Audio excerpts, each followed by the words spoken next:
My cousin betrayed me by having a secret affair with my wife. And that cruel act of treachery finally taught me to take back control of my life. Growing up, we were practically inseparable, our bond formed by shared troublemaking and the strange sense of kinship that blossoms when kids from two broken households hang on to one another for solace. Sean's mother was my mom's sister, so we were blood relatives through and through. But the lines between cousin and best friend were always blurred. It was a running joke in our small neighborhood that wherever you saw me, Ethan, you would see Sean lurking within shouting distance. Our older relatives shook their heads at how we fed off each other's impulses. If we got in trouble, we did it together. If we got grounded, we ended up turning those punishments into sneaky meetups, whispering across the fence in the backyard, figuring out how to bypass the watchful eyes of our overbearing parents. "Ethan, get your butt over here.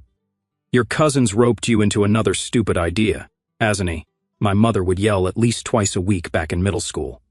Sean's aunt, my mom's sister, would echo a similar sentiment at her house. "Sean, that cousin of yours is going to make a delinquent out of you both if you don't stop sneaking out at night." Sean and I would just grin at each other. We wore those warnings like badges of honor, forging a brotherhood out of them. The trouble was always worth it to us because we had each other's backs. Sean had a quick tongue and an easy laugh. He would banter with teachers until they threatened him with detention.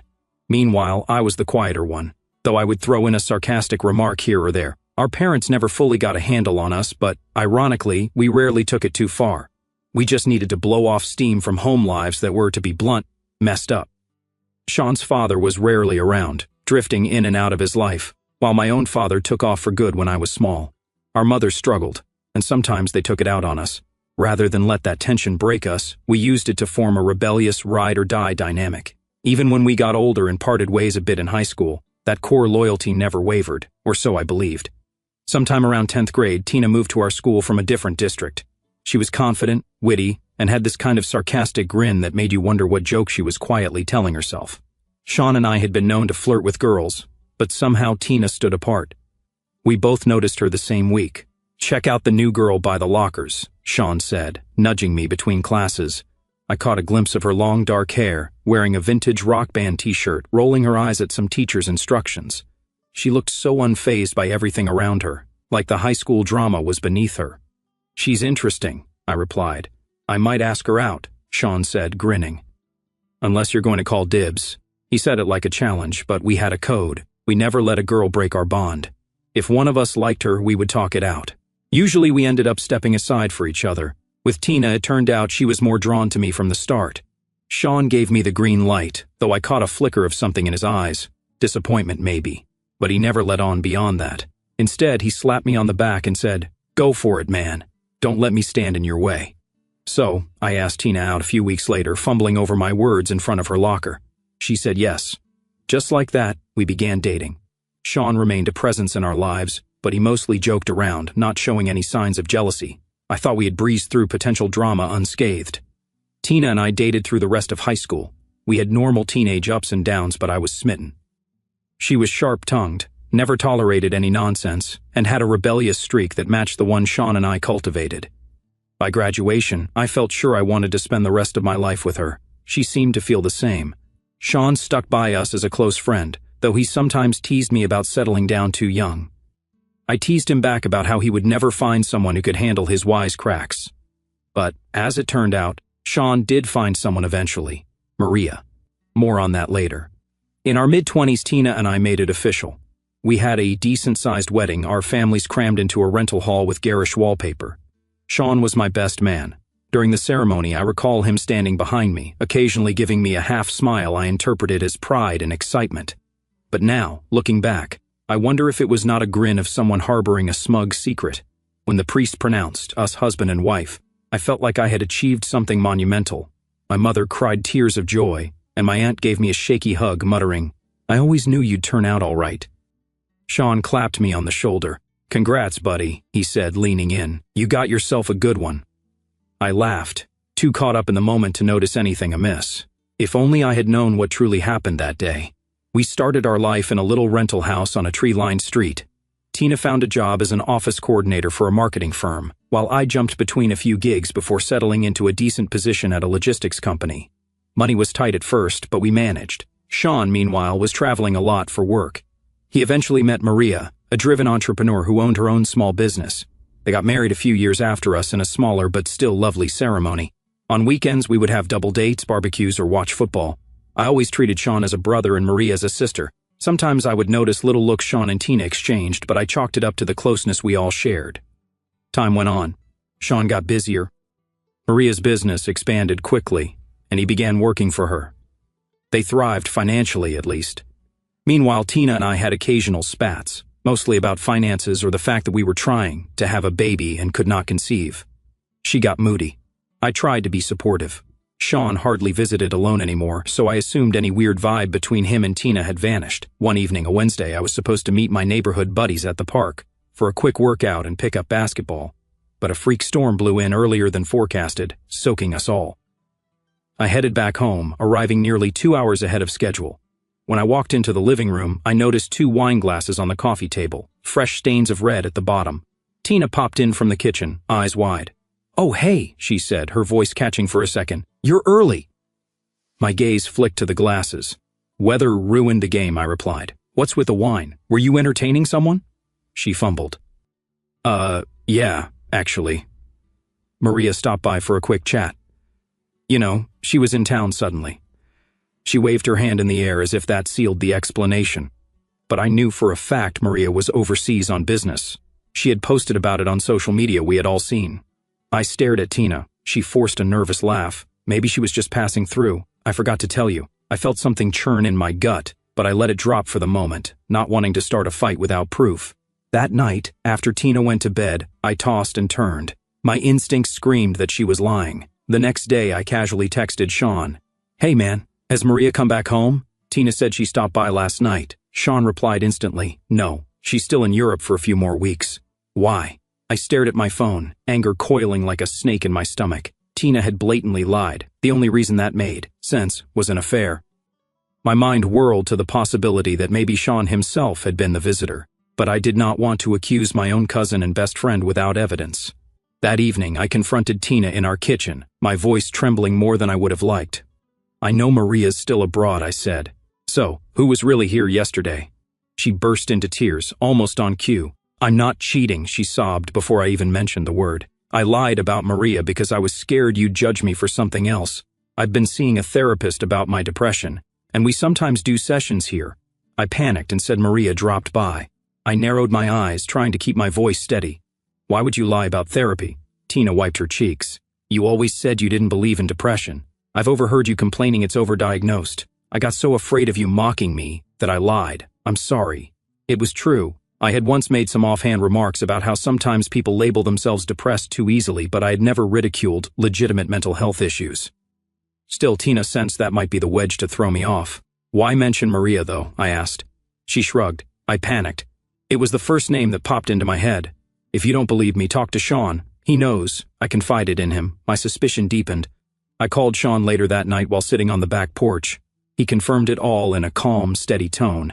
"Yeah, bro, she's been really down about not conceiving. She was worried about telling you, so she came to me.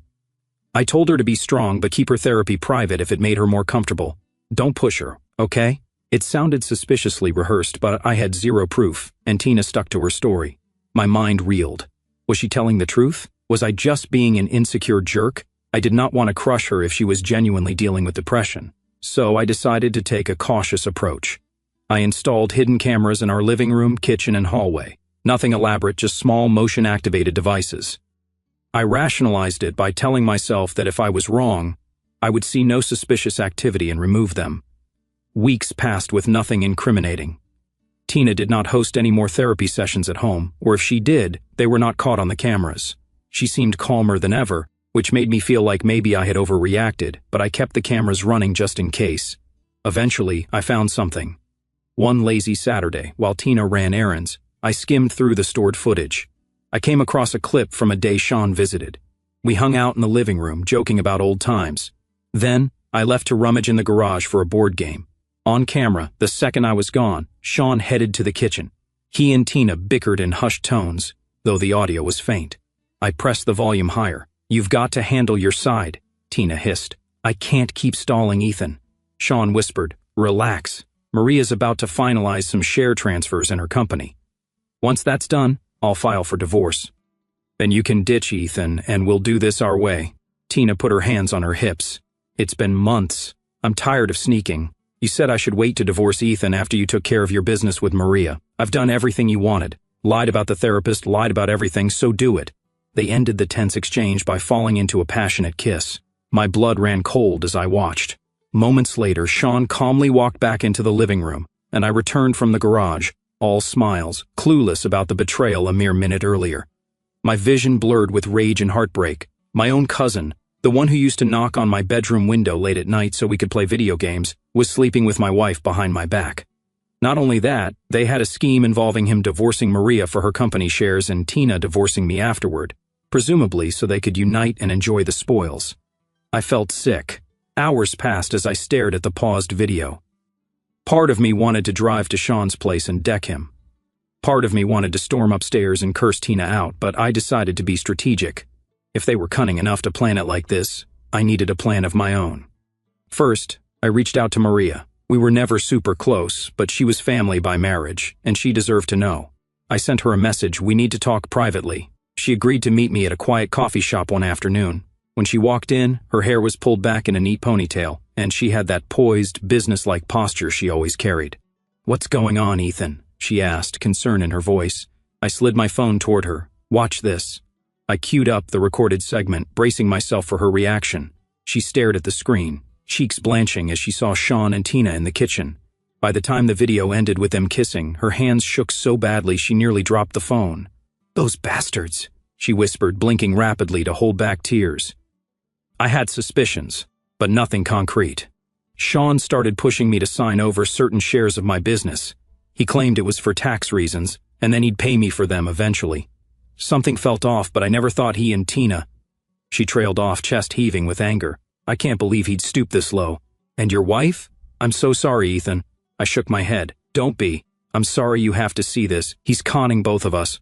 She inhaled deeply, struggling to regain composure. "Then let's take him down. I'm divorcing him. I refuse to let him walk away with what he's trying to steal." We spent hours mapping out a plan. I offered to gather more evidence if needed, but she said the footage was enough to establish infidelity. She had top-tier lawyers on speed dial. Sean would be blindsided.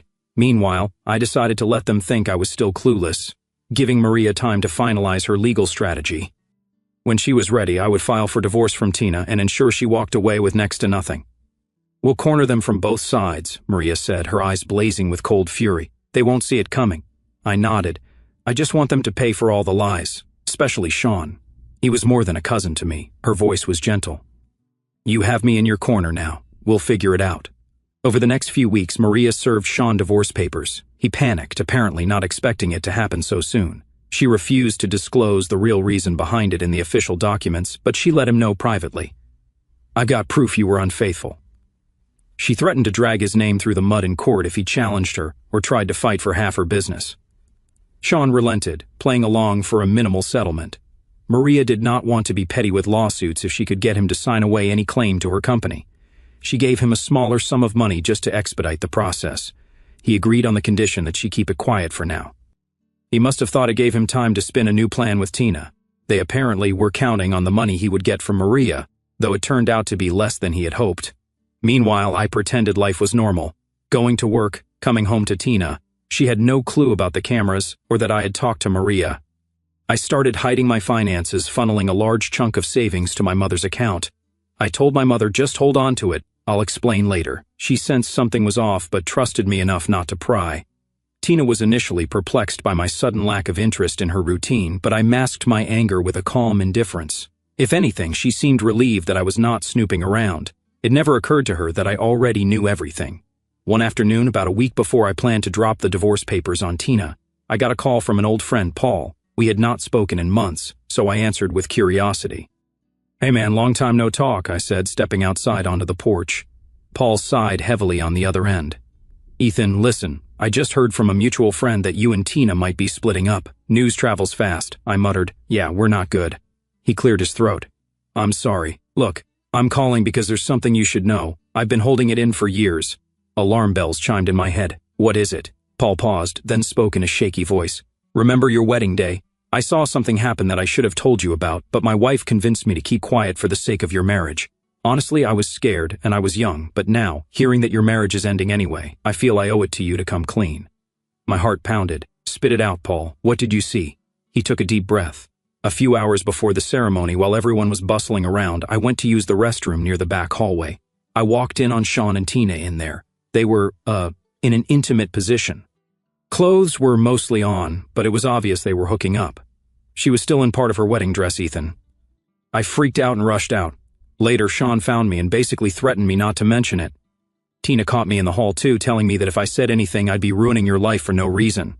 I felt my knees go weak. Jesus, I whispered. You saw them in the restroom right before the ceremony? Paul's voice quivered. Yes. I'm sorry, man, I was torn.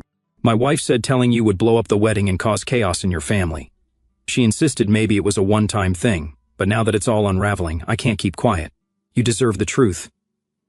My jaw clenched so hard it hurt. Paul, I said, trying to keep steady, thank you for telling me. I wish you had done it sooner, but I get it. Please don't mention this to anyone else. He let out a shaky breath. You got it. I'm sorry again. I hung up and stood there on the porch, stinging with renewed betrayal. Tina and Sean were apparently hooking up hours before she walked down the aisle to marry me. That knowledge felt like a new dagger, twisting deeper than anything else so far.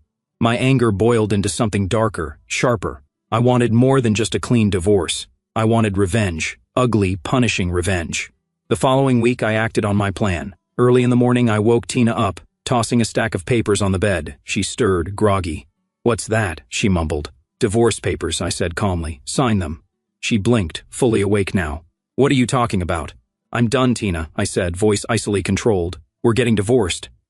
She stared at me, probably expecting some dramatic confrontation about therapy or not being able to get pregnant. Instead, I gave her no explanation. I let her flounder. You can't just drop this on me at sunrise, she snapped. What the hell, Ethan? I shrugged. It's happening. You can sign amicably or we can go to court and fight about it, but I promise you I'll come out on top. Her eyes flashed with panic, but I also saw a glimmer of relief, as though she had been waiting for this. She tried to muster some protest. If this is about me not getting pregnant, that's unfair. You're bailing on me. It's not about that, I interrupted. I just don't love you anymore. She narrowed her eyes. Fine, she said, sounding suspiciously calm for someone losing her marriage. Send me the papers when they're finalized. I'll consider them. 2 days later, we hammered out a settlement that heavily favored me, thanks to my hidden finances. She walked away with a modest sum. I kept the house. She barely contested it, likely hoping Sean would soon deliver on his big promises. I could practically see the gears in her head turning. Great, now I can be with Sean. They must have imagined themselves living happily ever after, supported by whatever money he had gleaned from Maria. Except Sean's chunk of Maria's business was far smaller than he had planned because Maria had locked him out. Nonetheless, he and Tina got married in a quiet ceremony soon afterward, word of which rippled through the family. People whispered that the timeline was suspicious, but I mostly tuned out the gossip. Things took a twist when Tina announced she was pregnant, passing around speculation that it might be mine. She even called me up one evening, speaking in a near-taunting tone. Ethan, you know how timing can be fuzzy. Maybe this baby is yours. Don't you want to be sure? I pressed my phone closer to my ear. Don't try to pin that on me, I said coldly. If you really believe there's a chance, we'll do a DNA test once the baby's born. Until then, don't contact me about it. She huffed. You're a real piece of work, Ethan. Look who's talking, I snapped, ending the call. Months later, the baby came. The paternity test proved I was not the father. She tried to guilt me anyway, maybe fishing for some form of child support, but I slammed the door on that conversation. I owe you nothing, I told her, absolutely nothing. She cursed at me, called me a heartless bastard. After hearing about her and Sean hooking up on my wedding day, I felt no sympathy. As the weeks passed, my anger did not subside. If anything, the friend's revelation about that pre-wedding fling ate at me constantly. I realized I wanted a more tangible revenge. Divorcing Tina had cut her off from my life, yes, but Sean's betrayal demanded a stronger response. He was the one who had once been my closest confidant, and turned around to do the most disgraceful thing possible. I became single-minded in my pursuit of punishing him. I started reaching out to old contacts, searching for someone who could orchestrate a coincidental confrontation, a beating that would not be traced back to me. Eventually, I connected with a guy named Lucas, an acquaintance from high school who had fallen into a rough biker crowd. Lucas and I had parted ways after graduation. He was known to handle messy work for cash, no questions asked. He picked up my call on the second ring. "Yo, Ethan, long time," he said. "Didn't expect to hear from you." I cut to the chase. "I have a job for you. I want to teach someone a lesson, and I need deniability." He let out a laugh. "Oh, you're looking for trouble, huh? This about money or payback?" I clenched my jaw. "Payback," I said. "He's family, but he crossed a line." Lucas's tone turned serious. "If you want me and my guys to handle it, we need details. We ain't murderers, so if you want him gone for good, that's not our game. But if you want him roughed up, maybe a hospital stay, we can do that." I exhaled. "I just want him in pain. He needs to know not to mess with me again. Don't kill him, though." Lucas's voice held a hint of dark amusement. "Hospital it is. Send me info on his routines, what car he drives, usual routes. We'll coordinate a road rage incident. That's usually easy to stage." I felt a surge of adrenaline. "Fine. How much?" He named a sum that made me wince, but I did not flinch. "Deal," I said. "All right, man," Lucas replied. "We'll make sure it looks like an everyday scuffle gone bad. No mention of you. He'll never see our faces. Masks all the way. You get the outcome you want, we get paid. That's simple." I thanked him curtly and ended the call, my heartbeat pounding. Part of me felt sick about stooping to this level, but my anger overshadowed any moral hesitation. Tina and Sean had humiliated me. I wanted him to suffer physically and psychologically. Sean had recently started doing some side hustles to make up for the lost income from Maria. He would drive out to industrial areas to pick up supplies or salvage materials. Lucas and I deduced that the best place to stage the ambush was along a deserted back road leading to a crumbling warehouse. Sean often traveled that road on Thursdays. I fed Lucas the location, the approximate times, and Sean's car details. A gray SUV with a scuffed front bumper. Lucas assembled his biker crew, 3 guys plus him. They would wait, disguised with full-face helmets and tinted visors, pretending to be riding through. Then they would provoke a road rage confrontation that escalated. I was not going to be anywhere near it. Lucas promised me a short video clip to prove the job was done. Everything was set. Late on a windy Thursday afternoon, Sean was driving down that deserted stretch of cracked asphalt. Industrial warehouses loomed on either side, most abandoned graffiti-splashed shells. The wind whipped dust across the road, swirling in little tornadoes. Ahead, Sean spotted 4 motorcycles in a line, going slower than normal. He must have tried to overtake them, but they swerved, boxing him in. Angered, he honked. One biker gestured rudely for him to back off. Sean, hot-headed as always, leaned out his window, yelling, "Move it! I've got places to be!" That was the cue. The bikers abruptly braked, forcing Sean to screech to a stop. Dust billowed. Sean jumped out of his SUV, arms flailing. "You idiots almost made me crash," he shouted. The bikers, each wearing a black helmet with a mirrored visor, dismounted in unison. One of them pointed at Sean. "You got a problem," he growled, voice muffled by the helmet. "Yeah, I got a problem," Sean snapped. "You scumbags better watch how you drive." They advanced, forming a half-circle around him. Sean's bravado wavered. "What the hell are you doing?" Another biker stepped forward. "We're about to settle this. Big mouth like you should learn to keep quiet." He shoved Sean. Sean stumbled back against the SUV's door. "Back off," he yelled. "You think you're tough wearing masks? Cowards." Without another word, 2 bikers lunged, fists connecting with Sean's midsection and shoulder. He gasped, doubling over. The third biker kicked his legs out from under him, sending him sprawling onto the dusty road. "Get up!" The first biker barked, a malicious sneer in his tone. Sean struggled to his feet, fear now plain on his face, but he tried a wild punch, which the biker easily deflected. Another fist struck Sean's cheek, snapping his head back. He spat blood on the ground, wincing. "What the hell is wrong with you freaks? You're in the wrong place, at the wrong time, buddy," said the second biker, landing a brutal elbow to Sean's ribs. Sean howled, flailing to block the blows. One of the bikers grabbed him by the collar, slammed him back into the SUV, and hammered his abdomen with quick jabs. Sean coughed violently, tears streaming as he choked on air. A lead pipe appeared in another biker's hand. Maybe it had been hidden along his motorcycle. He swung it at the SUV's windshield, shattering glass in a deafening crash. Sean flinched, but the first biker landed a punch to his jaw, cutting off his scream. "Stop!" Sean managed to choke out, arms up in surrender. "Enough, I give up. This is insane. You're all out of your minds." The third biker delivered another vicious kick to Sean's knee, buckling it. Sean collapsed, moaning. The dust settled around his crumpled body. One biker took out a phone and filmed the entire scene. focusing on Sean's busted face and his battered SUV with the windshield caved in. The camera lingered on Sean for a moment while he groaned, clutching his side. "Say cheese," the biker taunted, voice cold. Sean tried to speak, but only a ragged cough emerged. One final stomp from the lead biker hammered Sean's ribs. He gasped in agony. "Think twice before you open that damn mouth again," a biker hissed. Then, as if orchestrated, they hopped back on their motorcycles and roared away. The entire assault lasted only a few minutes.